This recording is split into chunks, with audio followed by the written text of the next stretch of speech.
अस्सलाम वालेकुम जी। राजब शारद सानी खिदमत च हाज़र है जी अपनी नवी पठवारी वीडियो नाल ते तुसां साना प्रोग्राम तकने पे हो बिशारत हो। आखिर मैं तो माड़ी घरै आह्ली बस्सा बिच गशने पे सेआं ते इक जेही बस रुकी ते मैं बुन गया कोई पानी शानी आनने आस्तै। जिस वेल्लै वापस आया ते ओह् मैं भुल्ली गया। उस तरह एक होर काले कपड़े लाए हुए जनानी बैठी हुई सी ते मैं गच्छी उस कोल बैठा ते उसकी गच्छी ते ओह् बोतल दित्ती पीने आह्ली।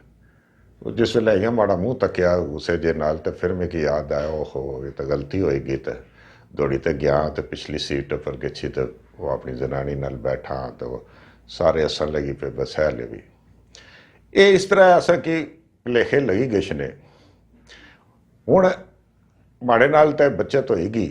वो एक और माड़ा दोस्त बाना है मैं गशना पे से मोटरसाइकिल पर तो पेट्रोल पंप पर पेट्रोल पवान लगा तो मैं अपनी घरैआह्ली की आख्या मैं है तू है तू थोड़ा जहा पैदल टुरी तो अग्गें गच्छी खल तो मैं पेट्रोल पवाई तो आया 2 मिनटां मैं जिस वेल्लै पेट्रोल पवाई तो आया तो माड़ी घरैआह्ली कोई पिछे सी उत्थे कोई होर जनानी काले दे कपड़े लाई खलती सी तो मैं गच्छी मोटरसाइकिल उत्थे रोकिया तो मैं तक्या बहनी पीनी तो मैं आख्या बई जल्दी करो देर होनी बही गच्छो। उसे कुछ जुत्ती लाई के दी तो दे मार 4:30 तो दौड़ी तो माड़ी जनानी पहुंची तो उस गच्छी उसकी पकड़िया छड़ाया है वो उसकी भलेखा लगा तो ये अक्सर हो गई ना हर एक बंदे नाल। असा ये छड़े रहने इत्थे होस्टल ना तो खान साहब है तो खान साहब एक रोज माड़े को नठे आए ये देखो यार ये मेरा फ़ोन को क्या हो गया यार ये ठीक हो सकता है। मैं है क्या हो गया यार मैंने इसको हांडी में मार दिया। वो हांडी में कैसे मार दिया? अरे यार वो इधर फ़ोन पड़ा था इधर मैं गोश्त भून रहा था तो उधर से कॉल आ गई तो मैंने वो चिमचा उठा के कान के साथ लगा लिया और इसके साथ हांडी कर दिया।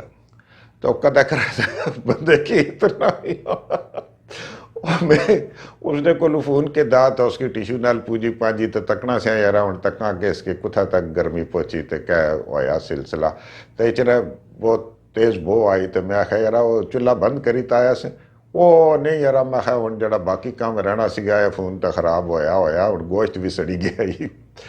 तो हर मौके पर असा की कोई ना कोई मगालता लगी गशना तुसा की भलेखा लगी गशना जनाब गलत फहमी होई गशनी ये हर बंदे नाल जेड़े ये गल्लां होनियां लगियां ये जेड़े फ्लैट होने ना एक बिल्डिंग विच अपार्टमेंट होने ये सारे हक्के जे होने और कोई उसने विच जड़ा पता नहीं लगना कि केड़ा फ्लोर मसन 6 नंबर फ्लोर आ 7 नंबर मंजिल 8 नंबर मंजिल तो उत्थे सारा हक्के जिहा नक्शा होना। तो एक माड़ा दोस्त है तो आखना है मैं ना 6 नंबर पर रहना से तो मैं गलती नाल 5 पर चला गया उत्थे करे लिफ्ट रुकी पता नहीं किस वजह से तो मैं 5 नंबर पर गया तो सीधा जनाब वो दरवाज़ा खोलिया तो अंदर चला गया। हूँ जिस वेला मैं अंदर गई उत्थे लांच बैठा हाँ तो हूँ मिगी दिसना पिया कि भाई ये सोफिया ना रंग हो रहा है थोड़ा जहा नक्शा मुख्तलिफ आखना माड़े दिमाग कोई गल ही कोई नहीं। मैं जनाब वो अपना फ़ोन तकिया वो दफ्तर फ़ोन बंद होना सा तो मैसेज तकना तो गच्छी तो बैठा अपना बैग रखा तो रौला पाया भी चाह बना बई चाह कि नहीं तो आ फौरन तो बरचखाने च आवाज़ आई अच्छा जी तो मैं पे हूँ फ़ोन तकना तो थोड़ी देरी बाद एक औरत आई चाह कि दी गई और जिस वेले चाह कि दी तो वो आई तो उस विकी तकिया तो मैं उसने दर तकिया तो वो भी और तो मैं भी और तो अनियाय में मर गई तो वो चाह भी उसने ऊपर डुलेगी सारी। इचरा अंदरू जनाब नठा आ गया उसने घरैआह्ला वो हूँ चंगा भला उन्होंने मसला बनी गया। उस आख्या ये बंदा कौन आ उस आख्या यार मैं राह भुल्ली तो आ गया तू राह भुल्ली तो आ गया तो थोड़े वास्ते चाह बनानी पी और थोड़े वास्ते चाह आनी पी और तुसा ड्रामा करने हो फिर उसकी समझाने नहीं उस कोशिश की थी कि यार ये गलती नाल हो गया ये भलेखा लगी गया। तो इस मौके पर तो भलेखा ठीक हो गया लेकिन कई बार ये भलेखा जड़ा वो बहुत महंगा भी पे गई। कई बार इस तरह होना कि असा कि ये चीज़ पता होनी कि यार इस बंदे को गलती होएगी इस बंदे की भलेखा लगी गया लेकिन ये जी मैं गल पाई सी कि हूँ जनानी जनाब जुत्ती लाई तो उसकी मारन लगी पी जे तो कि पता है कि भाई उस नाल अपनी जनानी थी तो कोई ऐसा मसला नहीं यार कि इस तरह करने हो। हूँ असा ने जड़े होने 90% झगड़े वो गलतफहमी पर होने जिसकी अंग्रेजी चाहने मिसअंडरस्टैंडिंग होएगी। तो मगालते जनाब लगी गश ने इस तरह ने वाकयात होई गश ने।